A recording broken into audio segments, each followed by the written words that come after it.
অকল মাটিৰ পট্টাই নহয়, চৰকাৰী চাকৰিত 3% সংৰক্ষণ, চিকিৎসা মহাবিদ্যালয়, অভিযান্ত্ৰিক মহাবিদ্যালয়, বিশ্ববিদ্যালয়ত আসন সংৰক্ষণ, চাহ বাগিচাৰ লাইনত খোৱা পানী, পকী ৰাস্তা, ছাত্ৰ ছাত্ৰীৰ কাৰণে প্ৰাথমিক বিদ্যালয়ৰ পৰা হাইস্কুল।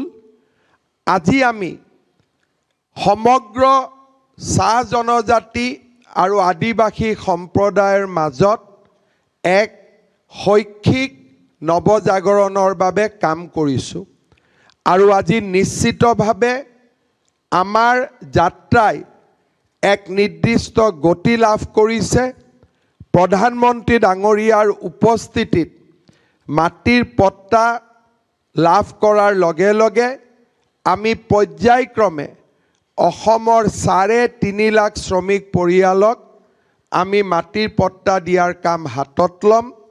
মই এই সমগ্ৰ ব্যৱস্থাটোত আমাক সহায় সহযোগিতা কৰা চাহ বাগিচাৰ নেতৃবৃন্দ, সামাজিক কৰ্মী আৰু চাহ বাগিচাৰ স্বত্বাধিকাৰী কোম্পানী সকলোলৈকে ধন্যবাদ আৰু কৃতজ্ঞতা জ্ঞাপন কৰিছোঁ।